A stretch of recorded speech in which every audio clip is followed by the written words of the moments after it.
La Caisse des Jardins du Cœur des Vallées est fière de contribuer à la programmation de la TVC en vous présentant InfoMag. Pour joindre la Caisse, composez le 819-986-1551. 22 février 2019, cette semaine, à InfoMag. L'Ange Gardien veut tout mettre en œuvre pour faciliter le compostage domestique. Des projets pour favoriser la persévérance scolaire reçoivent une subvention et on parle d'un parcours de marche de 240 km en Outaouais qui célèbre 15 ans cette année. Bonne émission!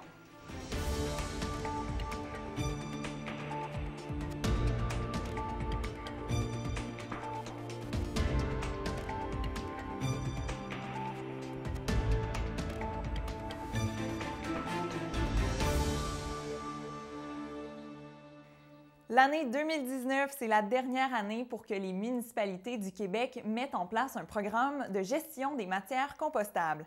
Mais du côté de l'Ange Gardien, depuis quelques années, plusieurs initiatives ont déjà été mises en place pour motiver les Angelois à faire du compost domestique, c'est-à-dire faire du compost de la table à la terre. Et même si plusieurs municipalités de la MRC des Collines de l'Outaouais ont décidé d'opter pour la collecte du compost à domicile, du côté de l'Ange Gardien, on garde le cap sur le compost domestique. D'ailleurs, plusieurs résidents de l'Ange Gardien ont déjà des composteurs ou des biodigesteurs extérieurs, par exemple, mais l'Ange Gardien est même prêt à aller plus loin pour motiver ses citoyens. On est en train de regarder aussi un nouveau produit qui est sur le marché, mais qui n'est pas encore en vente libre ou quoi que ce soit. Ce produit, c'est le produit Terreau. Terreau, c'est un mini électroménager imaginé par deux étudiantes de l'Université Laval. Assez petit pour être déposé sur le comptoir, Terreau déshydrate les résidus de table, les broie et en quelques heures, une poudre fertilisante sans odeur est créée. Le produit n'est pas en vente présentement, mais le développement du produit est sérieux et un projet pilote est déjà en discussion entre l'Ange Gardien et les entrepreneurs. Ce qu'on a discuté, c'est vraiment avoir un genre de projet pilote. Parce que, tu sais, avant de, justement, peut-être acheter le produit puis le donner ou peu importe, là, je veux dire, que ce soit tous les citoyens, moi, je pense que c'est bien de voir est-ce que ça fonctionne ou pas. Donc, ça serait sous forme de projet pilote, par exemple, d'en avoir 100 à un prix moindre que ce qui va se vendre sur le marché, puis de voir avec ces 100 citoyens-là, est-ce que ça fonctionne, est-ce que c'est quelque chose que vous êtes satisfait, est-ce que ça répond à nos besoins? L'Ange Gardien pourrait donc acquérir une centaine d'exemplaires de l'électroménager Terreau d'ici la fin de l'année 2019 ou le début de l'année 2020. L'Ange Gardien serait l'une des premières municipalités de l'Outaouais à collaborer avec les entrepreneurs de Terreau. La persévérance scolaire et la réussite éducative sont de réels enjeux en Outaouais. Selon l'EGDEM 2017, l'enquête québécoise sur le développement des enfants à la maternelle, le tiers des enfants de la maternelle, précisément 33,5 % des enfants, présentent des difficultés dans au moins une sphère de développement. Et ce résultat fait de l'Outaouais la pire région au Québec. Et pour la Basse-Lièvre, le résultat est encore plus alarmant. 37,7 % des enfants à la maternelle présentent des difficultés. Mais grâce à un travail de concertation en Basse-Lièvre, la Table Éducation Outaouais remettra une subvention de 50 000 $ à la Table de développement social de la Basse-Lièvre pour favoriser la réussite éducative. Et il y a 5 actions qui ont été retenues. On est vraiment fiers de ça pour notre communauté. Pour le montant exact, là, ça tourne autour de 50 000. Là, on n'a pas les chiffres finaux, mais ça tourne autour de 50 000. Puis, il y a différentes activités, le temps aux 0-5 ans. Au niveau des adolescents aussi, il y a 2 projets qui ont été acceptés. Donc ça, c'est vraiment intéressant. Parmi les 5 projets qui recevront du financement, on compte notamment un projet de lecture à la table de Bethléem, là où les enfants des familles défavorisées peuvent aller manger gratuitement sur l'heure du dîner. Il y a un coin de lecture qui va être bonifié à la table de Bethléem. les responsables avaient un petit coin de local où les étudiants ou les enfants qui vont dîner là pouvaient lire des livres pour s'occuper de tout ça. Mais les livres étaient un peu vieillots et le coin, c'était parmi des boîtes de bananes, par exemple, ou des trucs comme ça. Donc, on a fait une demande pour avoir du financement pour pouvoir vraiment leur faire un coin de lecture. Puis, il y a aussi une approche qui va être faite avec la libraire jeunesse pour aller faire une sélection de volumes qui seront achetés à la librairie Rosemary. Donc, tout est vraiment local. Un autre projet de lecture recevra aussi du financement, mais cette fois-ci, c'est du côté des tout-petits. C'est un projet de partenariat avec les CPE et la Maison de la famille. Puis, le projet « Je coach ma vie » en collaboration avec le Carrefour Jeunesse Emploi Papineau aura aussi sa part de la subvention. Une tournée d'action régionale dans 17 régions du Québec a été lancée pour contrer le déploiement universel de la maternelle 4 ans que veut implanter la CAQ. En Outaouais, c'est au CPE 3 petits points à Masson-Angers que le coup d'envoi a été donné lundi dernier. Les regroupements des services à la petite enfance qui étaient présents ont demandé au gouvernement de reculer sur sa position afin de plutôt consolider le réseau de CPE déjà présent pour les tout-petits. Si l'objectif de la CAQ avec les maternelles 4 ans, c'est d'augmenter le dépistage des difficultés de développement des jeunes enfants, ce dépistage se fait pourtant déjà dans les CPE. C'est ça. Dans les CPE, on dépiste à tous les jours. On travaille en se basant sur les observations qu'on fait des enfants. L'éducatrice observe l'enfant, en discute en équipe, en discute avec sa supérieure. Si l'enfant a des besoins qui sont vraiment importants, on a même droit à certaines subventions qui nous permettent d'aller chercher des services supplémentaires pour permettre l'intégration de cet enfant-là. De plus en plus aussi dans les CPE, un partenariat s'effectue avec les commissions scolaires pour faciliter la transition des enfants de 4 ans vers l'école primaire. C'est notamment le cas du CPE 3 petits points et du CPE L'Oiseau bleu à Buckingham. On a fait beaucoup de travail dans les dernières années pour faciliter l'intégration à l'école. On fait des activités boîte à lunch. On participe à l'activité de cirque qu'il y a à Saint-Michel, la visite du gymnase à Saint-Laurent. Du côté de la commission scolaire au Cœur des Vallées, un dossier de suivi est même remis aux professeurs de maternelle qui accueillent les enfants en provenance des CPE afin de savoir où se situe l'enfant dans son développement. Somme toute, les services offerts dans les CPE semblent satisfaisants pour les parents. Des parents d'enfants du CPE L'Oiseau bleu, d'ailleurs, expliquent pourquoi ils ne changeraient pas leur enfant de milieu, même si l'option de la maternelle 4 ans leur était accessible. Moi, personnellement, on me donne le choix entre les deux. J'opterais pour la CPE. Pourquoi? C'est que je trouve que le milieu est littéralement adapté pour un enfant plutôt que là, on s'en va vers une école qui est plutôt adaptée pour des personnes qui sont souvent plus âgées, qui ont moins de surveillance, comme quand on parle les récréations ou les heures de dîner, c'est de la supervision, mais il y a beaucoup moins de support, moins de supervision pour un petit enfant de 4 ans qu'on envoie avec les grands. Il y a beaucoup plus de services. J'ai un enfant avec des besoins plus spécifiques et j'ai la chance d'avoir des spécialistes en CPE qui viennent 3 heures par semaine avec lui pour l'aider à se préparer aussi pour l'école. Pour une 11e année, les élèves du programme d'études internationales de l'école secondaire Hormidas-Gamelin attendaient impatiemment la finale du concours d'art oratoire de leur programme. Les 5 finalistes du concours, seulement des filles d'ailleurs cette année, ont défendu leurs idées devant un public enflammé. C'est Camille Brunet qui a cassé la glace avec son discours sur le système de santé au Québec, un discours qui lui a valu le prix du public. Mais c'est la dernière participante, Chloé Saint-Georges, qui s'est méritée le grand prix du jury. Elle nous a ouvert les yeux sur la taxe rose, une pratique de marketing qui implique que les produits féminins coûtent plus cher que les produits masculins. Chloé Saint-Georges!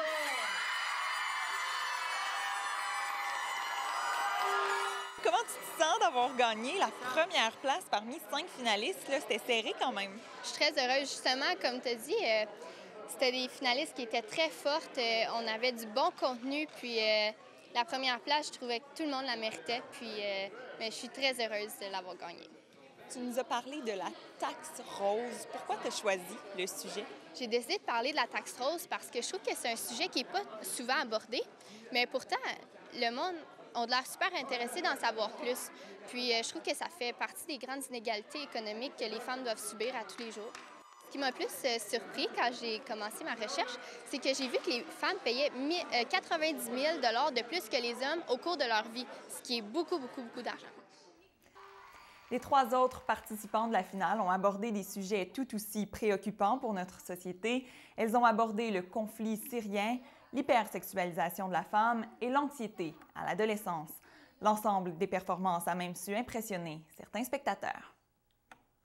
Je suis impressionné parce que les finalistes étaient excellentes, vraiment très bonnes. Puis je leur ai partagé mon impression. Je pense qu'il y a des députés et des ministres à l'Assemblée nationale qui pourraient prendre des notes parce que la barre est haute.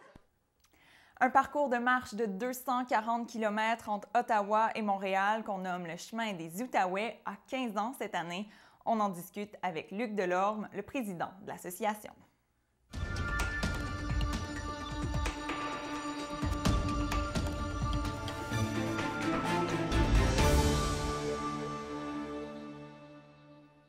Des adeptes de la marche, on en retrouve beaucoup en Europe, notamment grâce au chemin de Compostelle, mais en Outaouais également, on a notre lot d'adeptes de la marche, puisqu'on a aussi notre mini Compostelle, on l'appelle le chemin des Outaouais, et cette année, le chemin célèbre 15 ans.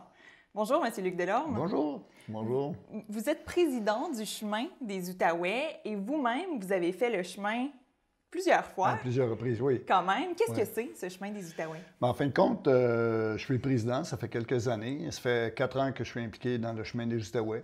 Le chemin des Outaouais, c'est un chemin parmi tant d'autres au Québec, puisqu'il y en a une trentaine de chemins de grande randonnée, de ce qu'on appelle le pèlerinage des chemins. De plus en plus, on les nomme chemins de pèlerins.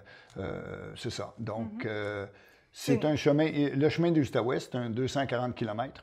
C'est un chemin de 12 jours, donc 11 couchés, 12 jours, qui nous amène, où le départ est à Ottawa, et nous amène jusqu'à Montréal. Qu'est-ce qui se passe pendant ces 12 journées? Alors, il y a des groupes de gens qui marchent chaque jour, 20 km par jour, pour se rendre d'un hébergement à l'autre? C'est exactement ça. C'est une marche pèlerine. En fin de compte, c'est la moyenne de kilométrage par jour est environ 20 km par jour. Il y a des journées que c'est un petit peu moins, des journées que c'est un petit peu plus. Le chemin des Outaouais, c'est un chemin qui est assez plat. Dans quelques régions, dans la région de Tursault, c'est un petit peu plus vallonné, mais dans l'ensemble, c'est un chemin qui est plat. Donc, les gens aiment ce chemin-là pour se préparer, exemple, pour aller dans les plus grands chemins, pour tester leur équipement, pour vérifier leurs bottes, leurs bas, la façon qu'ils vont fonctionner sur un plus grand chemin. Mais on a aussi des gens qui reviennent chaque année. On a des gens qui l'ont fait, comme moi, je l'ai fait 3 fois. Il y en a des gens qui l'ont fait 5, 6 fois. Ils reviennent avec leurs copains pour jaser, pour se tenir en forme. Pour certains, c'est un chemin spirituel. Pour certains, c'est un chemin de découverte. On longe la rivière des Outaouais. Donc, le panorama est magnifique. Donc, c'est ça. Quelle ville on rencontre à travers le chemin? Si on part d'Ottawa et on se rend à Montréal, on passe par ici, par la Basse-Lièvre notamment? Oui, en fin de compte, on va d'Ottawa à Orléans, Orléans à Masson, Tursault, Plaisance, Montebello. Puis de là, on s'en va sur la rive ontarienne, Lorignal, Chute-à-Blondeau, Rigaud. Et on revient sur la rive québécoise, Oka, Sainte-Marthe, Laval et finalement à Montréal. Donc, c'est ça, c'est le trajet, là, grosso modo. Vous parliez de tester l'équipement tantôt. Ça implique quoi, justement, de marcher avec son équipement? Quel genre d'équipement on a avec nous? Il faut... ce type de marche-là, c'est puisqu'on héberge dans des endroits... On sait où est-ce qu'on va héberger à chaque fois. Sur le chemin des Outaouais, déjà, lorsqu'on s'inscrit, on sait où est-ce qu'on va aller coucher. Ce qui veut dire qu'on va porter un sac à dos léger, le plus léger possible. D'environ combien? Il ne faut pas que ça dépasse, là. Il y a plusieurs théories, mais moi, personnellement, je ne veux pas que ça dépasse 20 livres ou 7 kilos, là, c'est quand même beaucoup. Puis ça inclut l'eau aussi. Mais écoutez, l'approvisionnement de nourriture dans l'Outaouais, entre Ottawa et Montréal, il n'y a pas aucun problème. Les gens peuvent, avec un peu de planification, manger là, sur le cours de la route. Mais le chemin lui-même, c'est ça. Ça nous amène à à porter le moins possible sur nous pour s'assurer qu'on ne se blesse pas. Puis, écoutez, le matin, on se lève, puis on prend la route. Et la journée finie, on lave notre linge, puis on se remet en forme pour le lendemain, on se repose, on est un groupe de 6. Le chemin des Outaouais, la formule, c'est un groupe de 6. On n'est pas obligé de marcher ensemble, on marche individuellement pour des raisons X, Y, Z. Mais le soir venu, on couche dans des petits endroits, pas dispendieux, et c'est ça. Ça coûte combien pour s'inscrire au chemin des Outaouais? Le chemin des Outaouais, l'inscription est de 60 et les couchers sont de 20 environ là, par hébergement. Donc, il y a 11 hébergements.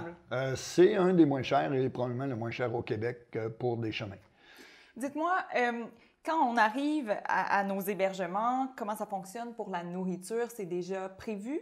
La nourriture, c'est soi-même qui la gérons. OK. Ou, en fin de compte, qui la gère. C'est tout au long du chemin, il y a des endroits pour s'acheter de la nourriture ou commander de la nourriture. Il y a des... écoutez, vous êtes dans le Québec, là, vous êtes dans la région de l'Outaouais. Il y a des choses à manger. Il y a des choses à manger, il y a des petits restaurants, il y a toutes sortes des épiceries dans certains cas. Il y a aussi des dépanneurs. On parlait des inscriptions et si on veut s'inscrire à ce type de chemin qui va débuter donc en mai jusqu'au mois de juin, c'est maintenant que ça se passe parce qu'il reste 10 places. C'est un groupe total de 150 personnes qui peut en profiter. C'est ça. Le chemin des Outaouais, c'est un événement annuel. Donc, comme vous avez dit, ça fait 15 ans que nous existons, que le chemin fonctionne. Les départs, c'est du 25 de mai jusqu'au 18 de juin. Et les inscriptions, on est dans la période d'inscription. Et encore une fois, cette année, on va avoir un succès. On aura un succès puisqu'il y a, sur 150 inscriptions, on a déjà 140 gens qui se sont inscrits. Il reste de la place. Il faut s'inscrire rapidement. Merci beaucoup, M. Delord. Merci. La Caisse des Jardins du Cœur-des-Vallées est fière de contribuer à la programmation de la TVC en vous présentant InfoMag. Pour joindre la Caisse, composez le 819-986-1551.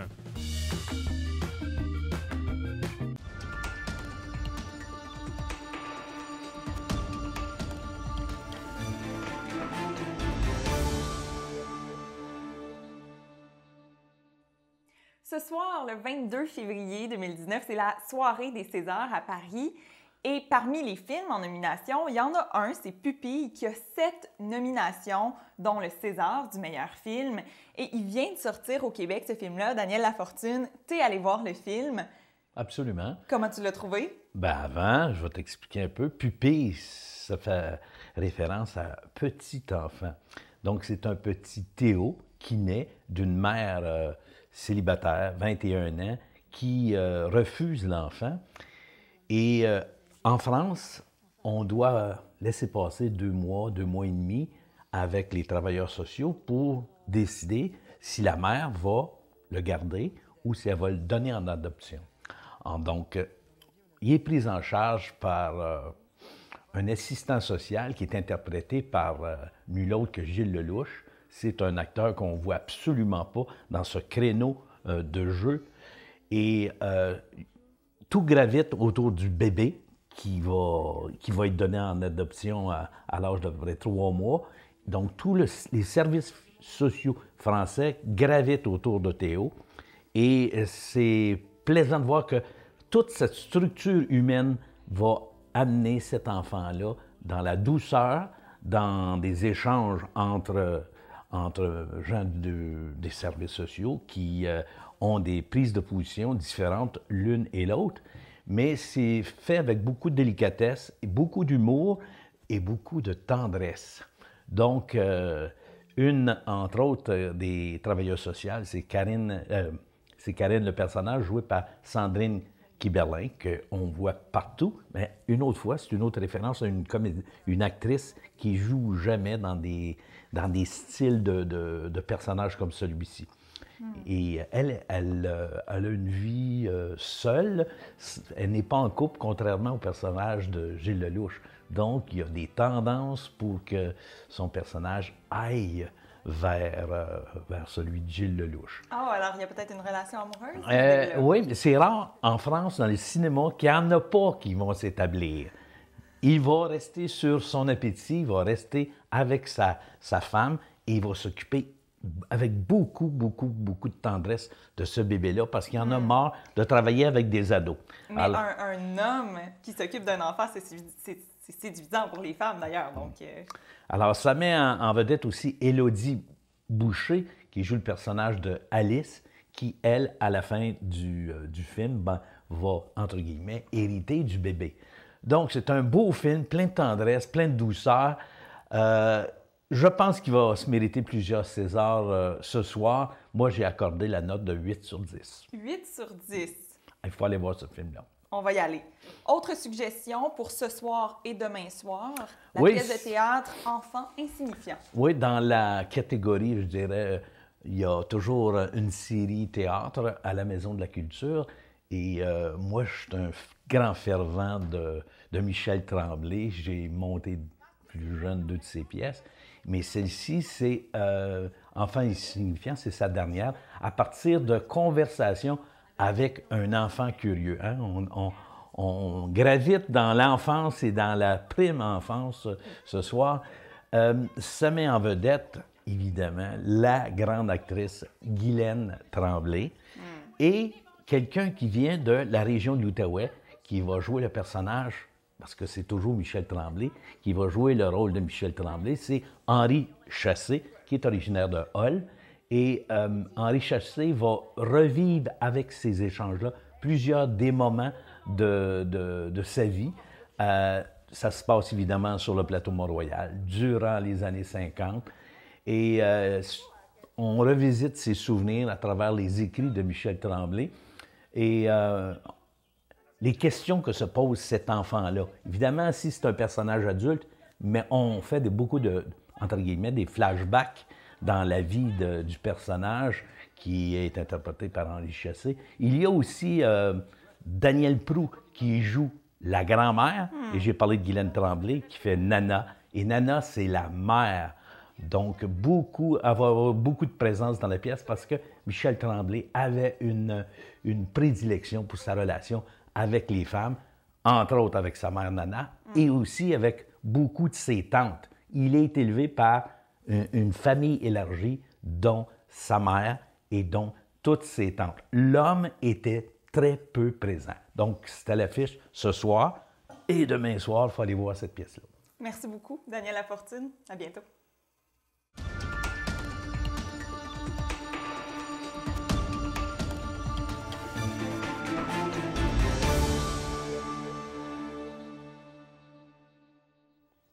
Bonjour, Gabrielle Scrère. Bonjour, Floralie. Toi, Gabrielle, tu comprends bien le langage des chiens. Certain. Est-ce que tu peux nous aider à y voir plus clair, peut-être, aujourd'hui, pour éviter certains incidents, peut-être, avec les chiens? Absolument. C'est pourquoi que je trouve tellement important de faire de la sensibilisation et que les gens s'informent sur le langage canin, sur le langage corporel, comment que les chiens communiquent. Parce que plus souvent qu'autrement, dans mon travail, quand que je vais chez des clients, je remarque que les gens ne comprennent pas leur chien. Mais ils ne les comprennent pas du tout et ont même de la difficulté à cerner leur vraie personnalité. Donc, quand il y a un aussi grand manque de communication, il y a aussi un manque de confiance qui vient avec ça.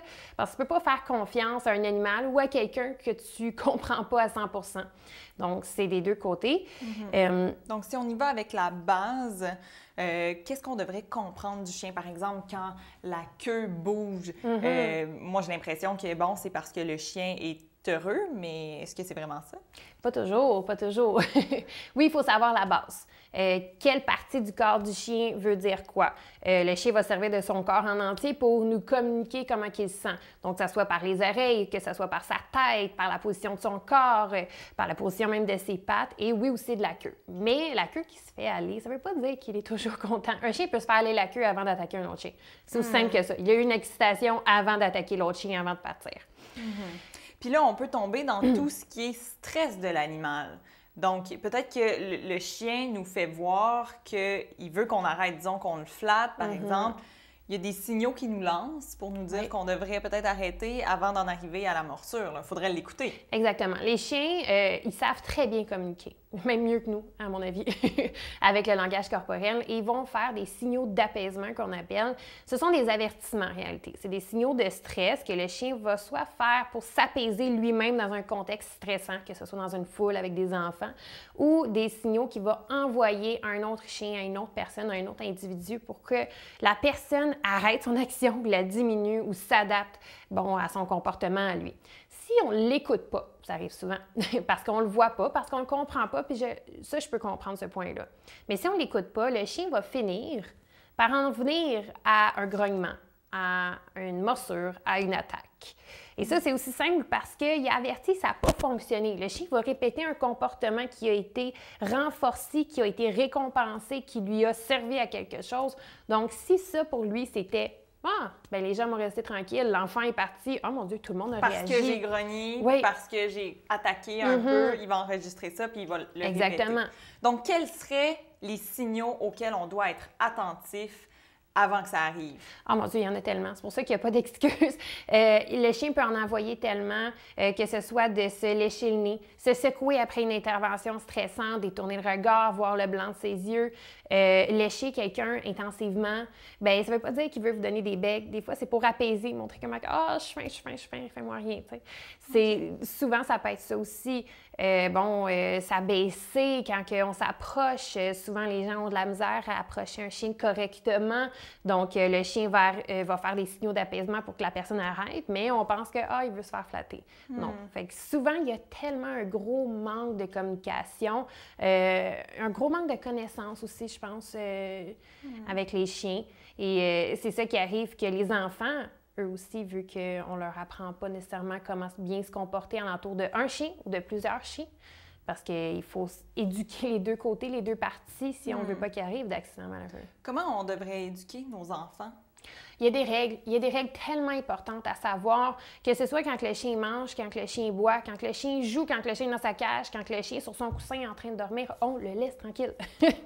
Il a le droit à sa bulle comme nous autres. C'est un animal qui a le droit de se reposer et que oui, il faut manipuler le chien, il faut l'habituer à des manipulations un peu plus rigoureuses, un peu plus rough si on veut, pour que ensuite, lorsque ça sera un enfant qui va le faire, que des fois, il arrive qu'on n'est pas toujours là, qu'on n'a pas vu, bien pour le chien, ça va être positif malgré tout. On peut enseigner au chien de venir nous voir quand il se passe quelque chose comme ça, que ce soit qu'un enfant est arrivé trop rough, bien, il y a tellement de choses qu'on peut leur apprendre pour éviter tellement d'accidents. Donc, d'apprendre tant aux enfants à agir avec le chien, mais aussi aux chiens à agir avec les enfants. Donc, comme ça, il y a un lien de confiance qui va s'établir. Oui, entre tout le monde. Et c'est vraiment important. Tellement. Merci beaucoup, Gabrielle Scrère. Merci à toi. On garde ça en tête. Merci à vous d'avoir été là. On se dit à la semaine prochaine et d'ici là, vous pouvez aller aimer notre page Facebook TVC Basse-Lièvre.